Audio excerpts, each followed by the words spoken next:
नमस्कार, आप सभी जितने भी शिक्षा मित्र साथी हैं, आप सभी को लेकर एक बड़ी खबर सामने आ रही है। ये खबर आप सभी के लिए बहुत ही महत्वपूर्ण है, इसलिए वीडियो को पूरा ज़रूर देखें। आप सभी को पता है कि 5 सितंबर का आप सभी का प्रदर्शन अब खत्म हो चुका है। सभी शिक्षा मित्र इको गार्डन से वापस अपने घर की तरफ लौट भी चुके हैं, लेकिन अभी भी कुछ ऐसे शिक्षा मित्र हैं जो अभी तक अपनी मांग को लेकर डटे हुए हैं, अभी भी प्रदर्शन कर रहे हैं सरकार के खिलाफ। सरकार से अपनी मांग को रख रहे हैं कि उनका नियमितीकरण किया जाए। सभी शिक्षा मित्र इस उम्मीद से प्रदर्शन कर रहे हैं कि किसी भी तरह सरकार का ध्यान उन पर जाए और सरकार उनकी मांगों को सुने, उनके नियमितीकरण पर ध्यान दे, उनका कुछ भला करने के बारे में सरकार विचार विमर्श करे। लेकिन अभी तक सरकार की तरफ से ऐसा कोई फैसला नहीं आया है। फिलहाल आपको पता होगा कि 9 तारीख को आपको डेट मिली हुई है कि 9 तारीख को आप सभी की मुख्यमंत्री से मुलाकात करा के आप सभी के साथ वार्ता भी कराई जाएगी, जिससे आप सभी अपनी मांगों को सरकार के सामने रख सकें। फिलहाल एक बयान आ रहा है कुछ शिक्षा मित्रों की मांगों को लेकर है।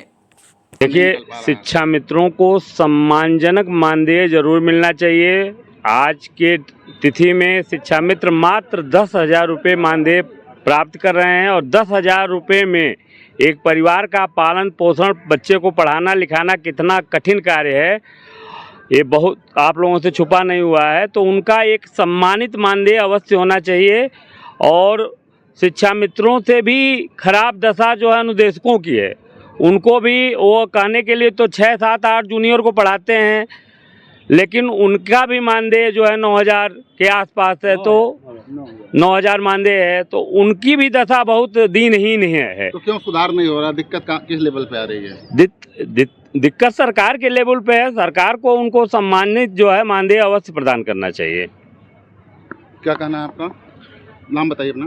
रणधीर प्रताप शाही, कहना ही चाहेंगे उनको एक सम्मानजनक मानदेय दिया जाए और सरकार से हमारा यही निवेदन है। यह मुख्यमंत्री ने कहा कि ट्रेड यूनियन का हिस्सा न बने शिक्षक, क्योंकि समाज के बहुत ही रेप्यूटेड लोग हैं और इस तरह से करेंगे आंदोलन तो दिक्कत होती है। ट्रेड यूनियन का हिस्सा नहीं बनेंगे तो आज मुख्यमंत्री जी के द्वारा जो टेबलेट व्यवस्था लागू करने जा रहे थे, वो अगर हम यूनियन साथ नहीं होते तो शायद लागू हो गया होता। तो उससे दिक्कत क्या थी?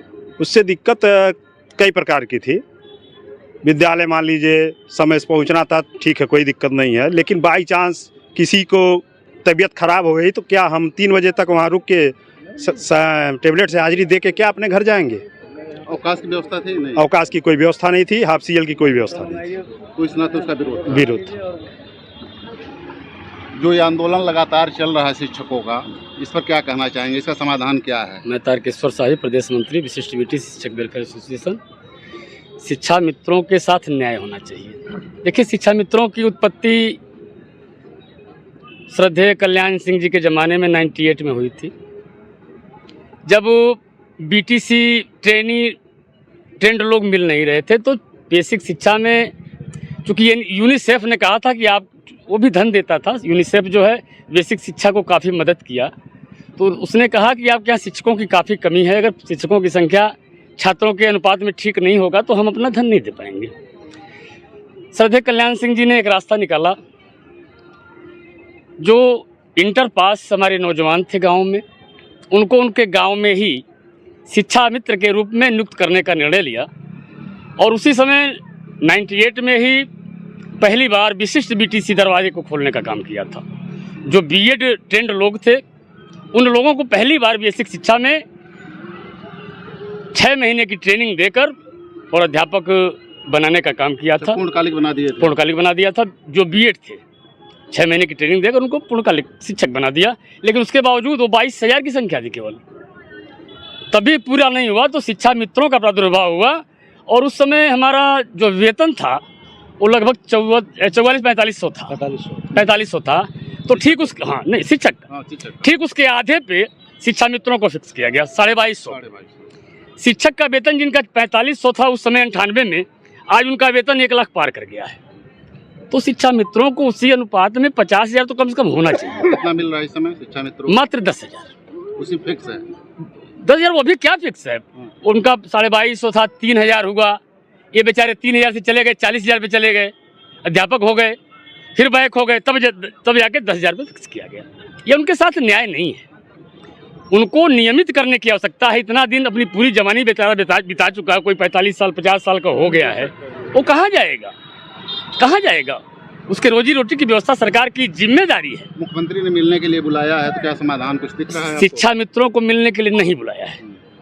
शिक्षा मित्र संगठन कल प्रमुख सचिव जी से मिले, बेसिक मुख्य सचिव जी से मिले, और मेरी जानकारी में जो मुलाकात होनी है आज, वो 69,000 भर्ती का जो कोर्ट ने आदेश किया है कि आरक्षण का इसमें पालन नहीं हुआ है, उस मुद्दे मुलाकात, उस मुद्दे पे आरक्षण में जिनके साथ अन्याय हुआ है उनको उनका हक मिलना चाहिए, उसका मैं समर्थक हूँ। लेकिन जो नौकरी पा गया है, 4 साल 5 साल नौकरी कर चुका है, उसके साथ भी न्याय होना चाहिए, उनकी नौकरी जानी नहीं चाहिए। ये मैं सरकार से चाहता हूँ कहना। आपका कहना किसी के साथ अन्याय ना होने पाए। क्या नाम है आपका? त्रिपुरारी दुबे। क्या कहना चाहेंगे जो इस मुद्दा चल रहा है, काफ़ी दिनों से चल रहा है? देखिए, जो हमारे शिक्षा मित्र हैं या विद्यालयों में अनुदेशक हैं, अब एक तरफ तो ये कहते हैं कि कोर्ट का आदेश आया, वो 40,000 से पुनः 10,000 पे वापस कर दिए गए। वेतनमान 40,000 पा रहे थे शिक्षा मित्र, उनको 10,000 पे खड़ा कर दिया गया। वहीं जो हमारा अनुदेशक है वह 7300 पाता था, बाद में 8470 रुपया पाने लगा। फिर अब उसको कोर्ट ने आदेश किया कि मिनिमम वेतनमान को 17,000 दिया जाए। उस आदेश का अनुपालन नहीं हो रहा है। अनुदेशकों के लिए कोर्ट ने आदेश किया, कोर्ट के बाद में पुनः सरकार उसके लिए सुप्रीम कोर्ट में चली गई।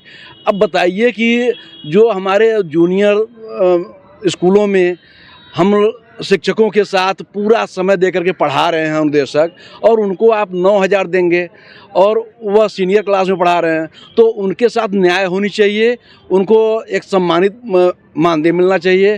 वो तो पूर्ण रूप से अध्यापक बनने की स्थिति में हैं, वह लोग प्रशिक्षित हैं, स्नातक हैं, तो उनको व्यवस्था के तहत लानी चाहिए और उनको अस्थायी सहायक अध्यापक बनाना चाहिए। मतलब उनके साथ अन्याय नहीं होना चाहिए, जो भी उनका हक हो मिले। क्या नाम है आपका? मेरा नाम शिवरता निषाद है। क्या कहना चाहेंगे, जो मुख्यमंत्री ने अभी कहा है हाल में कि ट्रेड यूनियन का हिस्सा शिक्षक न बने, शिक्षक बहुत ही रेप्यूटेड व्यक्ति हैं और इस तरह से आंदोलन करेंगे, समाज पे खराब छवि बन जी, देखिए, अपने हक के लिए हर कोई लड़ता है। ये हम लोग का कोई ट्रेड यूनियन नहीं है, हम लोग की जायज़ मांगे हैं, हम उसकी लड़ाई लड़ते हैं। अगर सीएम साहब ने ऐसा कहा है तो हम उस चीज़ को नहीं मानते हैं। हमारा एक यूनियन है, एक संगठन है, हम अपनी वाजी बातें कहते हैं, नियम के तहत कहते हैं, समय लेके कहते हैं। तो मेरा यही कहना है कि मतलब मैं इस शब्द का समर्थन नहीं कर रहा हूँ। सीएम साहब पता नहीं क्या सोच के कहा है, जी मैं इसका खंडन करता हूँ। मतलब आप अपने हक के लिए लड़ाई संगठन के माध्यम से जी, ट्रेड यूनियन नहीं है, ये हक की लड़ाई है। क्या नाम है आपका? जी, मेरा नाम ईश्वरचंद शुक्ल है। जो आंदोलन चल रहा है शिक्षकों का काफ़ी दिन से, कभी हाजिरी को लेकर के, कभी ये आरक्षण को लेकर के, तो क्या कहना चाहेंगे, क्या समस्याएं हैं, क्या दिक्कतें हो रही हैं? जी, शिक्षा मित्रों का आंदोलन, अनुदेशकों का आंदोलन, शिक्षकों का आंदोलन, ये मुझे लगता है कि क्या शासन को नहीं लगता है कि अगर ये शिक्षक आंदोलित है तो उनके पीछे कारण क्या है? आखिर ये कितना बड़ा वर्ग इस तरह से क्यों, जो हम एक ऐसे शिक्षक हैं कि हम आंदोलन भी करते हैं, हम आंदोलन के साथ साथ क्लासों में पढ़ाते भी हैं। हम कभी भी सड़क पे खड़े होकर के हम कोई ट्रेड आंदोलन जैसा न तो बाज़ार बंद करते हैं, न तो चक्का जाम करते हैं। हम आंदोलन में भी रहते हैं और हम पढ़ाई भी कराते हैं। तो हमारा उद्देश्य है कि हमारी मांगें, हमारी ज़रूरतों को पूरा किया जाए। शासन के द्वारा ये जो कॉन्ट्रैक्ट टीचरों की नियुक्ति की गई है, ये एक बहुत ही गलत धारणा की ओर जा रहा है।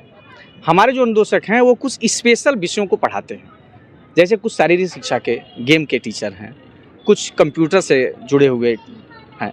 गवर्नमेंट ऐसे विषयों को एक गौण विषय और एक मुख्य विषय जैसा एक व्यवस्था, उसने कस्तूरबा चलता है हमारे यहाँ, कस्तूरबा में भी गौण विषय और मुख्य विषय में उन्होंने बांट दिया है। जो मुख्य विषय पढ़ाता है उसको 22,000 रुपये दिया जाता है और जो गौण विषय पढ़ाता है उसको 9,000 रुपये दिए जाते हैं।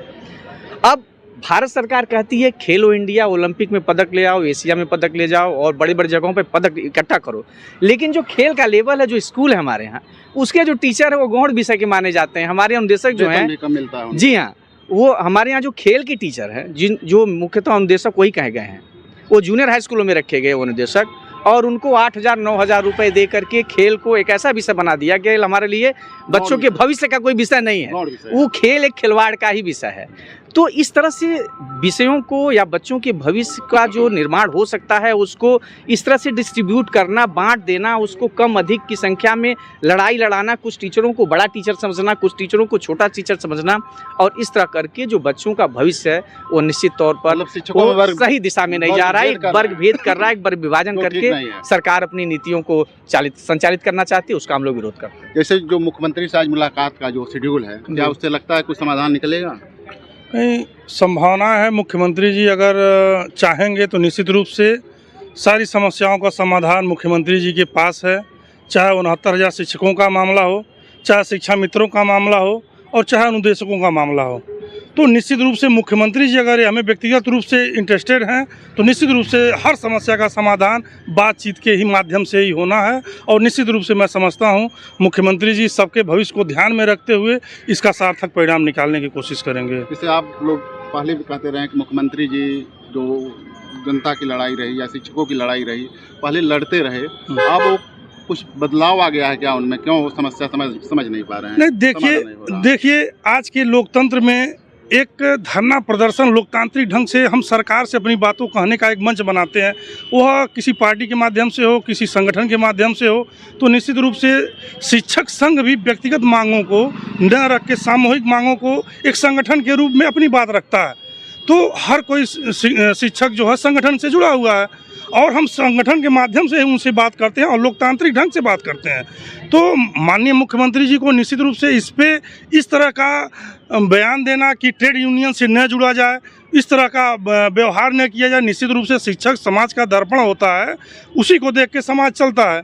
तो शिक्षक का सम्मान भी सरकार का एक बहुत बड़ा दायित्व है कि शिक्षक का सम्मान समाज में कहीं से किसी स्तर से गिरने न पाए। मुख्यमंत्री ने कहा कि एक मेल कर देंगे तो भी आपकी समस्या का समाधान हो जाएगा, ट्रेड यूनियन का हिस्सा ना बने। एक कहने की सिर्फ बातें हैं, तमाम ऐसी शिकायतें उनके पोर्टल पे और व्यक्तिगत संगठनों के द्वारा ज्ञापन के द्वारा माननीय मुख्य सचिव और प्रमुख सचिव के माध्यम से मुख्यमंत्री तक पहुंचाया गया है और आज तक जो है उस पर कोई समाधान नहीं हुआ है। और इस तरह की बातें कर देना, मात्र एक मेल से कर देना, ये निश्चित रूप से एक लॉलीपॉप की तरह है जो कर्मचारियों को पंगु बनाने का काम कर रहा है।